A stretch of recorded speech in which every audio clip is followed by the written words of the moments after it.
রব্বুল আলামিন বলে, আমার মুমিন বান্দা তুমি এমন হইও না। কেমন? কাল্লাযীনা নাসুল্লাহ, যারা আমি আল্লাহকে দীর্ঘদিন ভুলে গেছে। আল্লাহ বলেন, বান্দা অনেক দিন যদি আমাকে ভুলে যাও, ফাআনসাহুম আনফুসাহুম, একদিন আমি তোমার নিজেকেই তোমার থেকে ভুলিয়ে দেব। একদিন তোমার আর নিজের পরিচয় মনে থাকবে না, তুমি নিজেকেই ভুলে যাবা। তোমার আর কোনোদিন মনে পড়বে না তুমি মুসলমান, তোমার আর কোনোদিন মনে পড়বে না তুমি মরবা, তোমার আর কোনোদিন মনেই পড়বে না তোমার কবরে প্রশ্ন হবে, তোমার আর কোনোদিন মনেই পড়বে না তোমাকে কবর থেকে হাসরের ময়দানে উঠতে হবে, তোমার আর কোনোদিন মনেই পড়বে না তোমার আমলনামা লেখা হচ্ছে, তোমার আর কোনোদিন মনে পড়বে না তোমার জিন্দেগির আমল মিজানের পাল্লায় ওজন হবে, এটার মনেই পড়বে না তোমাকে ফুল সিরাত পার হইতে হবে। হ্যাঁ, এটা লানত, আল্লাহর অভিশাপ। আল্লাহ তাআলা বলে, তুই আমারে অনেকদিন ভুলে গেলি না ফরমান, ঠিক আছে, এবার আমি তোকেই ভুলাই দিলাম। আমরা অনেক সময় কথায় কথায় বলি, বেটা এমন ফিটা দিমু তোর বাপের নাম ভুলে যাবে, বলে কি না? তোর 14 গোষ্ঠীর নাম ভুলে যাবি বেটা। আল্লাহ বলছে, না ফরমান, তুই আমাকে ভুলে গেলি না, 1 বছরও মনে পড়লো না, 6 মাসেও মনে পড়লো না, ঠিক আছে, আমি তোরে তোর আত্মপরিচয়, তোর বংশ পরিচয়, তোর রক্তের পরিচয়, তোর জন্মের পরিচয় ভুলে দেব। এরপরে শুধু খাবি, ঘুমাবি, নারীর পিছনে ঘুরবি, আর জন্তু আর জানোয়ারের মতো দুনিয়া উপভোগ করবি। বেটা বেনামাজি সন্তান, ওই মনে রাখো, কুত্তাও দুনিয়া ভোগ করে, রাস্তার কুত্তা দুনিয়া ভোগ করে। বেটা কুত্তার ঘরেও বাচ্চা হয়, কুত্তাও ঘুম যায়, কুত্তাও খায়। বেটা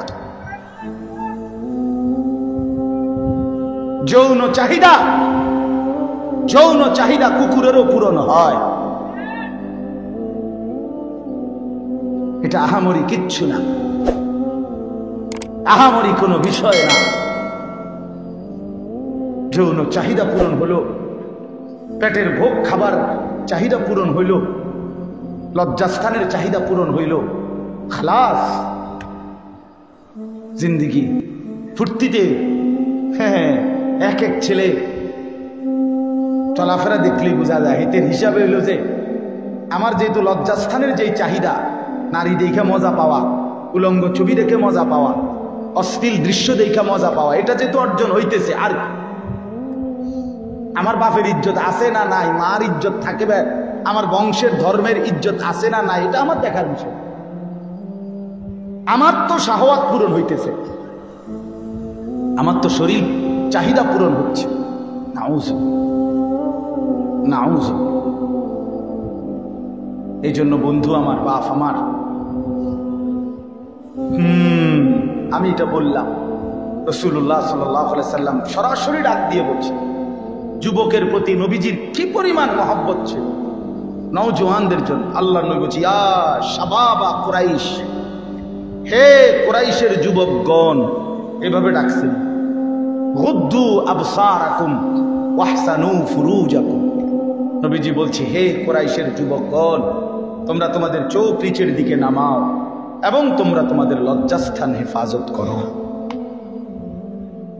যুবকদেরকে নবী, ইয়া শাবাবা কুরাইশ। নবী সাল্লাল্লাহু আলাইহি ওয়াসাল্লাম বলছেন, ইয়া মাশারাশ শাবাব, হে যুব সমাজ, এভাবে ডাক দিছে। হাদিস, বিশুদ্ধ হাদিস, ইয়া মাশারাশ শাবাব, হে যুব সমাজ, মান ইসতাতা মিনকুমুল বাআতা ফালিয়াতাযাওয়াজ, তোমরা যারা শারীরিকভাবে এবং আর্থিকভাবে বিবাহ করার সামর্থ্য হয়েছে, তোমরা দেরি করো না, জলদি বিয়ে করে ফেলো। বিবাহ লজ্জার বিষয় না, জিনা লজ্জার বিষয়। কথা বলেন না কেন? বিয়ে কোনো গুনাহ না, পরের মেয়ের পিছনে হাঁটা এটা গুনাহ। বিয়ে না জায়েজ না, বিয়ে আল্লাহ তাআলার হুকুম, রাসূলুল্লাহর সুন্নাত। বিয়ে ইবাদত। নবী সাল্লাল্লাহু আলাইহি ওয়াসাল্লাম বলেছেন স্বামী স্ত্রীর মিলন, স্বামী স্ত্রী মিলিত হওয়া, জৈবিক চাহিদা পূরণ করা, এটা পুরাটা আল্লাহর রাস্তায় সাদাকার সওয়াব।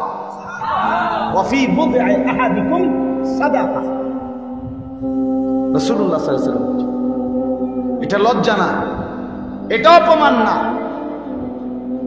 এটা বেইজ্জতি না।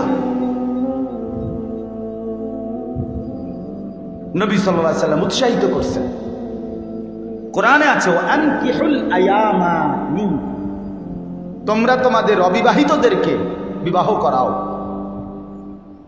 কোরআনে আল্লাহ নিজে বলছে মিয়া সাহেব, যদি অভাবের ভয় দেখো, অভাবে পড়ে যাবে, বিয়ে করলে সংসার চালাবে কেন?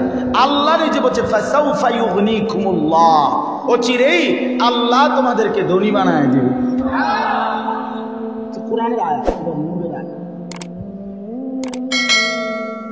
হযরত ওমর রাদিয়াল্লাহু তাআলা আনহু তিনি বলতেন, ওমর রাদিয়াল্লাহু তাআলা আনহু বলতেন, তুমি বিয়ে করো নাই, অথচ তুমি তোমার অভাব দূর করবা, এটা কিভাবে সম্ভব?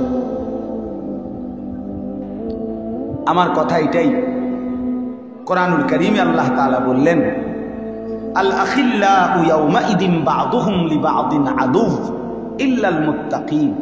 এই কথাটাই আমি শেষ করতে চাচ্ছি।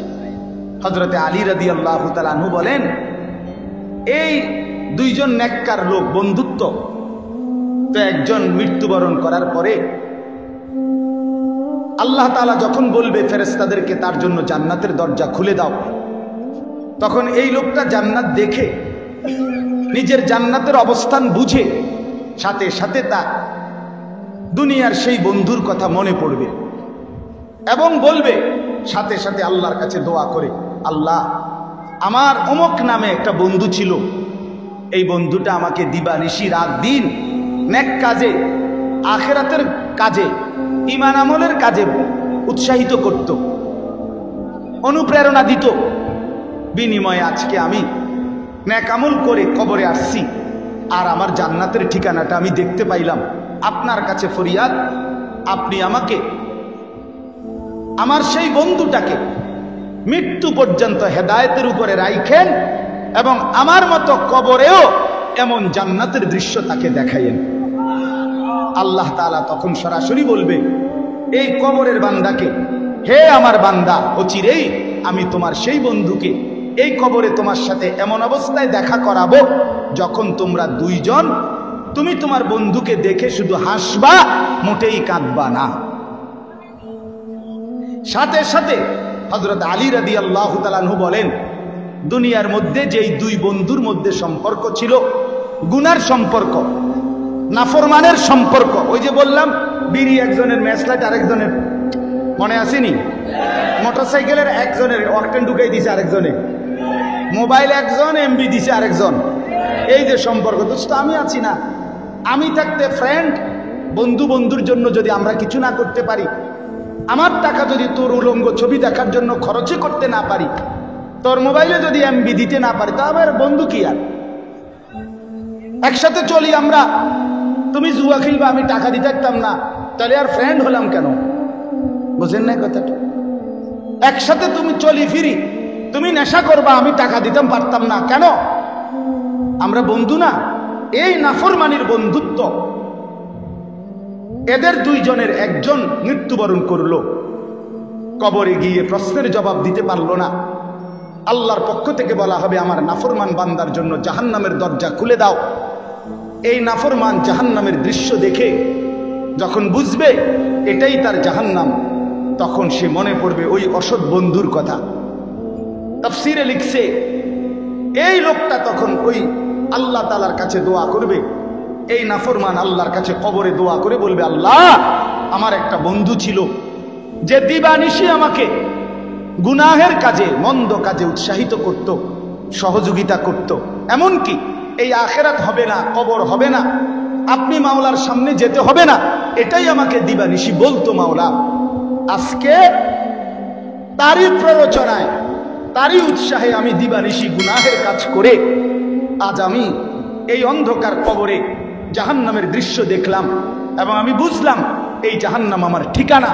অতএব মাওলা, আপনার কাছে ফরিয়াদ, আপনার কাছে আরজি, আমার সেই অসৎ বন্ধুকে আপনি মৃত্যু পর্যন্ত হেদায়েত দিয়েন না, তারেও আপনি নাফরমানি অবস্থায় মৃত্যু দিয়েন এবং এই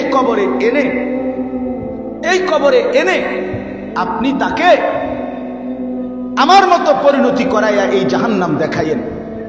তখন আল্লাহ তাআলা বলবে, হে বান্দা, অচিরেই তোমার সেই নাফরমান বন্ধুকে আমি তোমার সাথে একই পরিণতিতে, এই অবস্থাতেই তোমার সাথে সাক্ষাৎ করাবো। নাউযুবিল্লাহ। কথা আমার শেষ বাপ।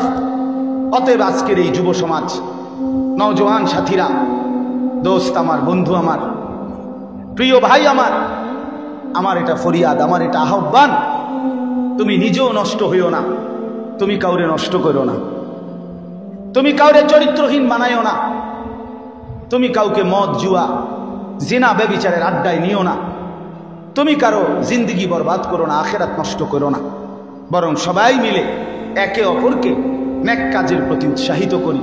আজকের যুবকরা আলহামদুলিল্লাহ অনেক মেহনত করে, আমি সব জানি, শুনছি, এবং আমি এই গ্রাম সম্পর্কে, এই গ্রামের সার্বিক হালাত সম্পর্কে বিস্তারিত জানি, ইতিপূর্বে বারবার আসছি। অতএব যেই যুবকরা আজকে নওজোয়ানরা এত সুন্দর, বাংলাদেশের শ্রেষ্ঠ, আমি আগেই